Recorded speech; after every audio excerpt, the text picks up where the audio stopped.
कह रहे हैं कि संकेत अच्छे हैं, तब तो अच्छे हैं। ये बहुत कम मौका होता है जब आप कहते हैं कि संकेत अच्छे हैं। सुनील सुरवणन साहब।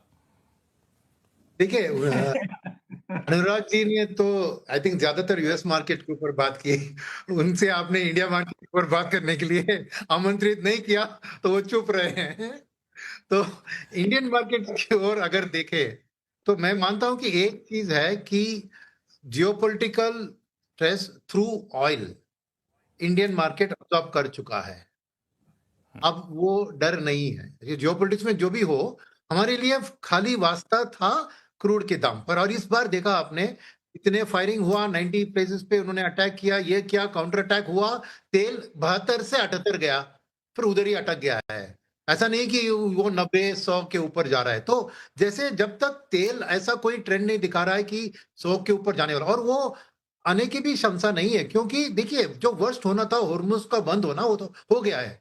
अब वापस वॉर भी शुरू होती है तो क्या कर सकते हैं, होर्मुज बंद रहेगा, राइट। तो मेरे ख्याल में इंडियन मार्केट्स में ये अब्सॉर्ब कर दिया है कि अल्टीमेटली क्रूड इसी लेवल पे रहेगा, तो उसके कारण ज्यादा डरने की बात नहीं है। मगर जिस दिन वो होता है उस दिन एक पैनिक सेलिंग जरूर होती है, बट इमीडिएटली मार्केट रेस्ट्रिक्टेड होते हैं। वो नंबर 1 चीज है।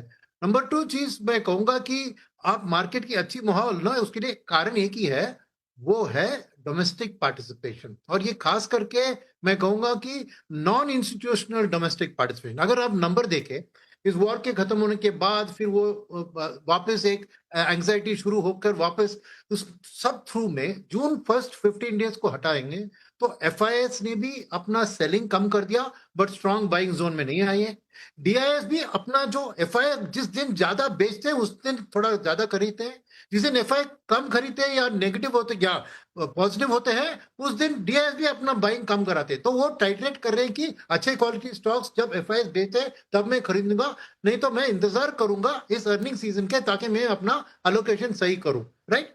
तो इस बात में मार्केट में आप देखें, पैनिक हो या फिर उछाल जो आता है, वो है, मैं उनका लिए एक टर्म मैंने कैच किया है, वो है needy, non institutional domestic investor.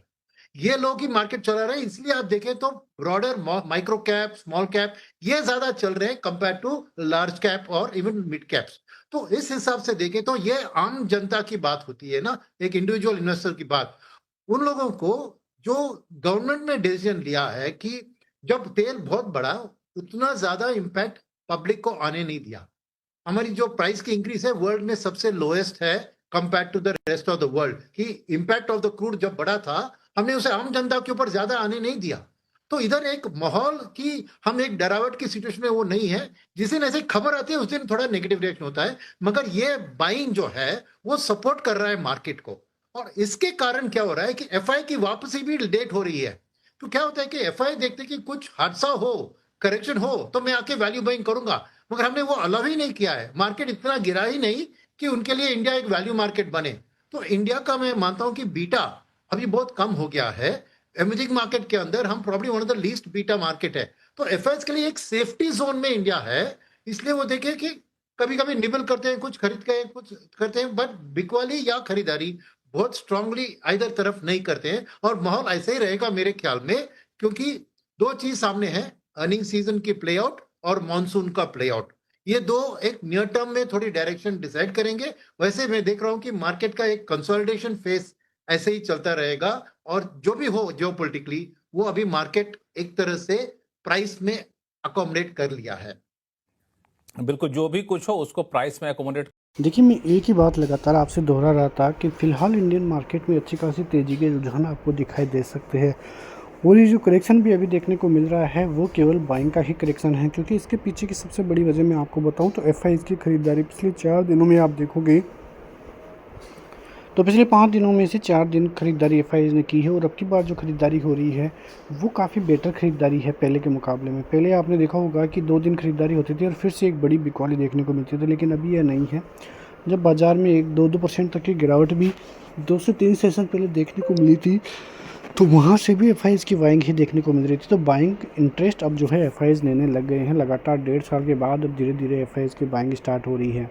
इसके पीछे का रीज़न एक ये भी है कि कोरिया में पिछले कुछ दिनों में आपने देखा कि 10-10% की गिरावट एक दिन में देखने को मिल रही थी, तो वहाँ से अब एफआईज की एग्ज़िट होते हुए दिख रही है। इंडियन मार्केट में भी आप देखोगे तो लार्ज कैप शेयरों में जो है एग्ज़िट जो है एफआईज लेते हुए नज़र आ रहे थे और लोगों का रुझान अब मिड कैप की तरफ ही देखने को मिल रहा था। जो मिड कैप में इक्विटी शेयर होल्डर्स की संख्या काफ़ी अच्छी तरीके से बढ़ती हुई नजर आई और वहाँ पे mid cap all time high भी इंडियन मार्केट में लगाते हुए ही नज़र आ रहे हैं। तो आगे आने वाले दिनों में देखना होगा कि बाज़ार का जो सेंटीमेंट है वो किस प्रकार से रहता है, क्योंकि जहाँ तक लग रहा है बाज़ार का सेंटीमेंट पॉजिटिव ही दिखाई दे रहा है और आने वाले दिनों में भी यदि अच्छा खासा डिप आता है तो इंडियन मार्केट में बाइंग की रणनीति ही हम बना सकते हैं, क्योंकि चीज़ें जो है धीरे धीरे बेटर होती हुई नज़र आ रही हैं। और आप समझ सकते हैं कि किस प्रकार से बाज़ार में 1 लाख करोड़ की सेलिंग केवल एक महीने में ही देखने को मिली थी और उससे आधी बाइंग भी अब धीरे धीरे इंडियन मार्केट में एफआईज की आती है। तो भारतीय बाज़ारों के जो टारगेट है वो बहुत बड़े होते हुए नज़र आएंगे। भारतीय बाज़ार फिलहाल तो 24,000 के लगभग आपको ट्रेड करते हुए दिखाई दे रहे हैं, लेकिन एफआईज की अच्छी खासी खरीदारी आपको दिखाई देती है, तो यही बाज़ार आपको 30,000 जाता हुआ भी नज़र आएगा। ये आप गार्ड बांध लीजिए। बैंक निफ्टी के लेवल्स की बात करें तो 68,000 70,000 के लेवल्स बैंक निफ्टी दिखाता हुआ जल्द ही नज़र आ सकता है यदि एफआईज की बाइंग इसी प्रकार से जारी रहती है। तो देखना होगा कि भारतीय बाज़ारों में आने वाले दिनों में पॉजिटिविटी किस प्रकार से बढ़ती हुई नज़र आती है।